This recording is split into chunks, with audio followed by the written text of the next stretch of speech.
आपने दिवाली रॉकेटों में देखा होगा कि चलते चलते उनकी गति बढ़ती रहती है।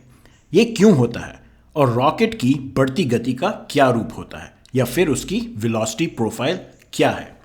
समय और गति के ग्राफ में अगर गति स्थायी है या कांस्टेंट वेलोसिटी है तो वो एक सीधी क्षैतिज लकीर या हॉरिजॉन्टल लाइन होगा। अगर गति समांतर रूप से बढ़े तो यह लकीर ऊपर की ओर जाएगी और इस गति वर्धन को कहते हैं त्वरण या एक्सेलरेशन। तो रॉकेट में गति की बढ़ोतरी किस प्रकार से होती है उसको हम समझते हैं एक उदाहरण द्वारा। करते हैं एक सोच प्रयोग। मान लो एक रॉकेट है जिसको हम बंदूक रॉकेट कह सकते हैं। जब बंदूक चलता है तो उल्टी दिशा में एक धक्का महसूस होता है, इसको कहते हैं प्रत्यधक्का या फिर इंग्लिश में रिकॉइल। और ये सीधे न्यूटन के तीसरे नियम से निकलता है कि हर एक क्रिया का बराबर और विपरीत प्रतिक्रिया होगा। तो इसी सिद्धांत के ऊपर अब एक रॉकेट का निर्माण करते हैं। एक आदमी बंदूक के साथ अंतरिक्ष में तैर रहा है और उसके पास बंदूक की गोलियों का भी भंडार है। तो इससे बनता है हमारा बंदूक रॉकेट। यात्री बंदूक से गोलियां फायर करेगा एक दिशा में। निकलते गोली के जोर के कारण उसे उल्टी दिशा में धक्का लगेगा, जिसे इंग्लिश में रिकॉइल कहते हैं और हिंदी में प्रतिधक्का। ये सीधे न्यूटन के तीसरे गति के नियम से आता है जो कहता है कि हर क्रिया का बराबर और विपरीत प्रतिक्रिया होता है। To every action there is an equal and opposite reaction. तो इस वाहन में गोलियां काम कर रही हैं ईंधन की, यात्री हमारा मार्गदर्शक है और बंदूक हमारा इंजन।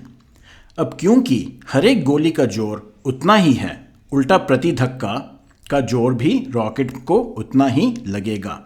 और न्यूटन के दूसरे नियम के अनुसार हमें पता है कि किसी भी वस्तु पे जोर लगे तो उसका एक्सेलरेशन होगा F = ma। जब तक फोर्स या जोर लग रहा है तब तक एक्सेलरेशन या त्वरण होगा। पर रॉकेटों में जवाब इतना सरल नहीं है।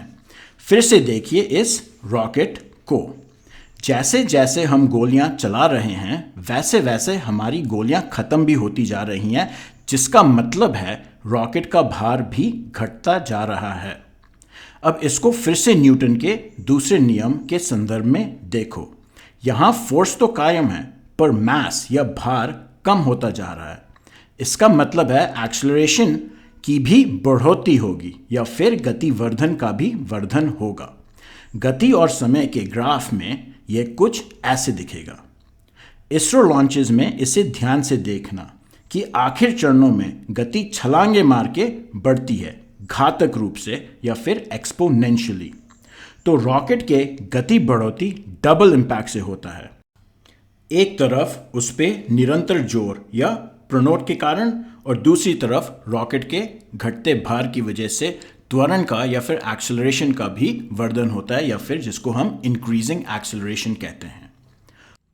और गहराई और विस्तार में जानने के लिए देखिए यूट्यूब चैनल इसरो करता क्या है, जहां आपको रॉकेटरी और अंतरिक्ष विज्ञान की खूब जानकारी मिलेगी। लिंक नीचे डिस्क्रिप्शन में मिल जाएगा। और please like share subscribe comment करें। बल बुद्धि विद्या देहु मोहि हरू कलेश विकार। जय बजरंग बली।